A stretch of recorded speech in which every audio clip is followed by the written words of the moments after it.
A Nigéria é o país mais populoso da África e uma das maiores economias do continente. Coexistem grandes cidades, petróleo e um setor privado ativo. Há também instituições fracas, corrupção, crime e grupos armados. O norte sofre com ataques terroristas e invasões. O sul enfrenta conflitos por petróleo, oleodutos e terras. O orçamento depende muito de matérias-primas. A queda dos preços afeta escolas, hospitais e estradas. As pessoas enfrentam falta de energia, logística deficiente e segurança cara. Diferenças regionais impactam o acesso a trabalho, educação e saúde. O turismo é pouco desenvolvido. Agricultura e processamento carecem de investimento. A vulnerabilidade familiar persiste mais do que em economias diversificadas.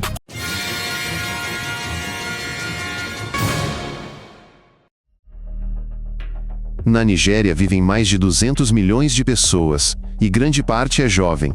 A população cresce mais rápido que a infraestrutura. As cidades expandem, mas moradias, estradas e saneamento não acompanham. Lagos e outras cidades grandes atraem migrantes. Mas áreas sobrecarregadas viram favelas na água e nas periferias. Engarrafamentos atrasam ambulâncias e polícia. Empresas perdem tempo e dinheiro. Em áreas rurais faltam professores e médicos. Famílias mudam, e os campos ficam vazios. Isso aumenta os preços dos alimentos. Também pressiona os orçamentos das famílias. Classes lotadas e filas em clínicas criam desigualdade para os jovens. Famílias urbanas têm mais chances de estudo e emprego que as rurais. As fronteiras da Nigéria foram definidas por autoridades coloniais, sem considerar a diversidade de povos e religiões. A administração britânica criou sistemas de governo distintos no norte e sul. Essa divisão ainda é sentida hoje. Após a independência, o país teve vários golpes. Generais citavam corrupção e risco de colapso. Porém, regimes militares fortaleceram a dependência de recursos. Eles também reprimiam a oposição. Instituições democráticas foram restauradas. Mas a influência das forças de segurança e das velhas elites persiste. Isso impede investigações independentes, licitações transparentes e projetos de infraestrutura de longo prazo.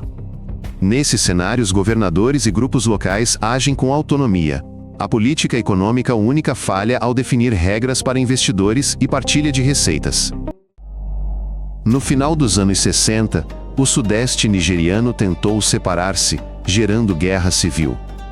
Causas: disputa por petróleo, tensão étnica e desconfiança do poder central.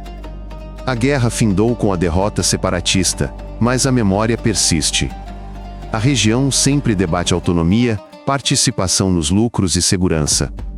Protestos, bloqueios e confrontos com as forças de segurança são recorrentes. Sem diálogo, partilha orçamental transparente e respeito local, a tensão não diminui. Empresas pedem contratos justos e real ação ambiental. Sem isso, apoio central é formal. A Nigéria se divide quase igualmente entre muçulmanos e cristãos. A maioria vive em paz. Pregadores radicais e grupos armados usam a pobreza e o desemprego para recrutar jovens. Políticos consideram a religião em alianças eleitorais. Isso aumenta a desconfiança entre as comunidades. Com a justiça lenta e a polícia ineficaz, conflitos domésticos podem virar confrontos facilmente. Programas em escolas e hospitais reduzem riscos. Projetos de líderes locais e orçamentos transparentes também ajudam. Mas lhes falta escala e financiamento sustentável. Sem conciliação e acesso igual a serviços, a tensão ressurge após qualquer incidente. No nordeste da Nigéria, um grupo islâmico ataca escolas, mercados, aldeias e postos militares. Houve sequestros em massa de meninas, explosões em estradas e incêndios. O exército coopera com vizinhos e reforça guarnições. A vulnerabilidade, porém, persiste. Isso é devido à vasta área, má comunicação e pobreza. Pessoas deixam suas casas, surgem acampamentos de deslocados. A agricultura está parada.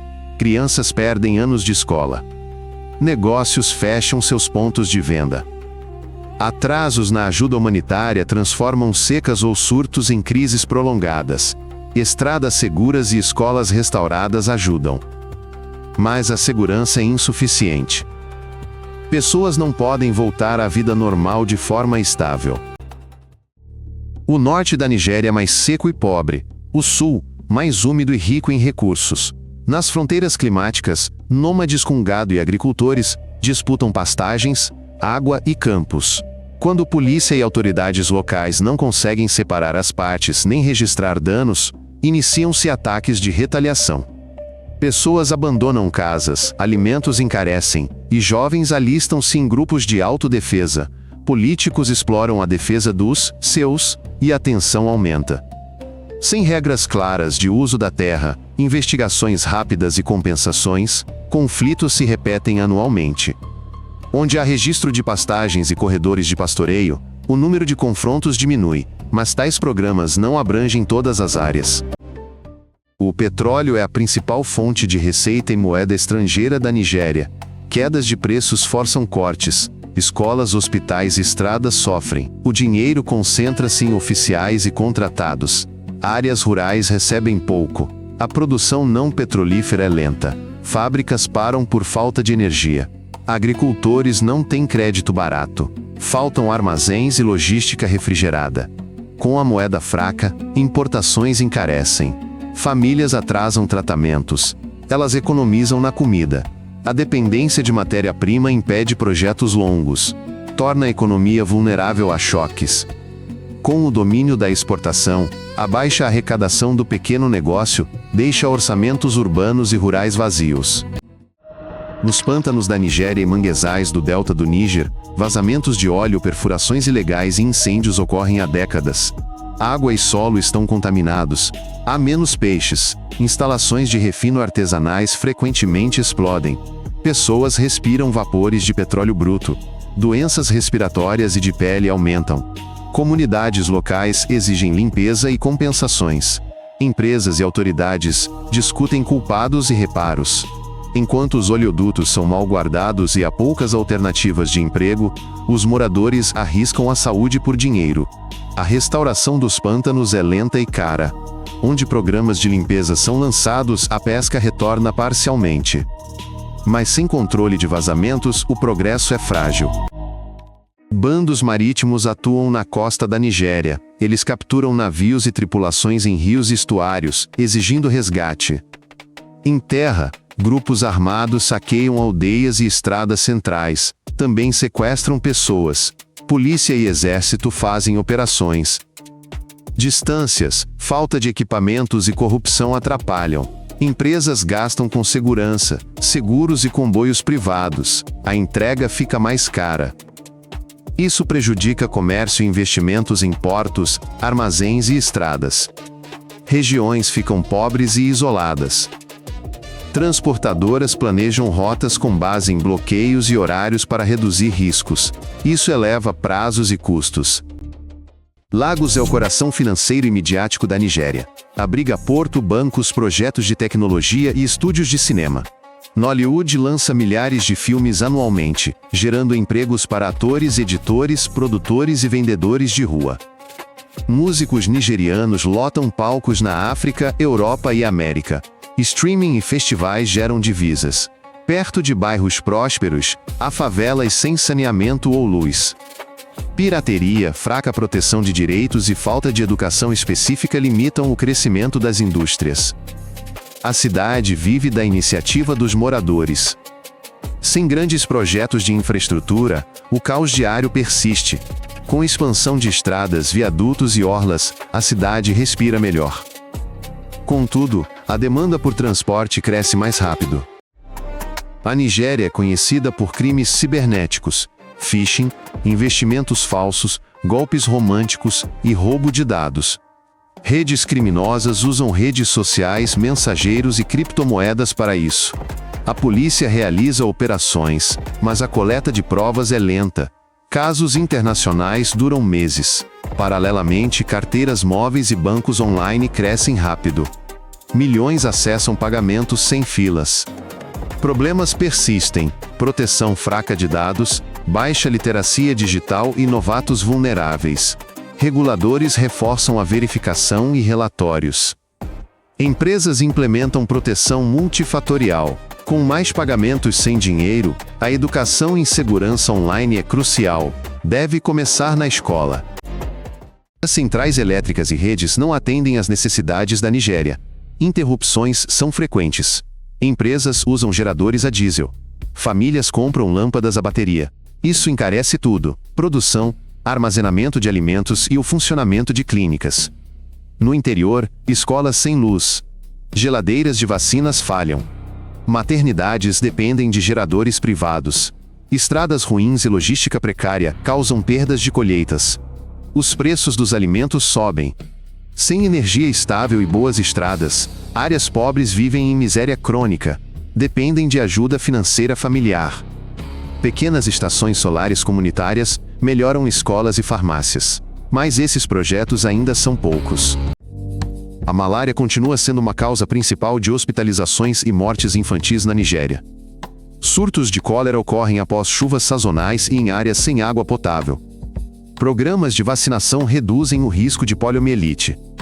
O acesso a vacinas em áreas remotas é instável. Cidades têm clínicas privadas, mas são muito caras para muitos. Hospitais públicos estão sobrecarregados. Faltam medicamentos, laboratórios e ambulâncias. Com estradas intransitáveis, as pessoas chegam ao médico tarde e com dificuldade. A prevenção e a higiene oportunas são um ponto fraco do sistema. Onde há controle de água e kits de teste para a malária, a mortalidade diminui. Mas essas medidas precisam de financiamento constante. Milhões de nigerianos vivem e trabalham no exterior, na Europa, América do Norte e países vizinhos. Eles enviam dinheiro para suas famílias, e essas remessas são uma parte notável da economia. Com esses fundos, as famílias pagam educação, saúde, moradia e iniciam pequenos negócios. A diáspora ajuda a achar investidores, compartilhar experiência e tecnologia e promover filmes e música em mercados externos. Mas o alto custo das remessas e restrições bancárias diminuem o impacto. Quando a moeda nacional desvaloriza, os recebedores dependem ainda mais das remessas. Retornados abrem serviços e oficinas. E ensinam habilidades modernas. Mas burocracia e regras instáveis os atrapalham. A Nigéria é jovem, rica em recursos e possui um enorme mercado interno. A chave para o crescimento são coisas básicas: escolas, medicina primária e água limpa. Estradas e eletricidade estável são essenciais. Onde os tribunais são mais rápidos e contratos claros, projetos longos surgem. Investimentos privados também aparecem. Muitos especialistas saem do país. Mas parte deles apoia negócios e famílias com dinheiro e contatos. A economia se fortalecerá com ações, não com meras declarações. É preciso construir redes, portos e logística. A polícia e os tribunais devem funcionar bem. Com serviços básicos estáveis, a juventude criará produção. Cooperações rurais surgirão.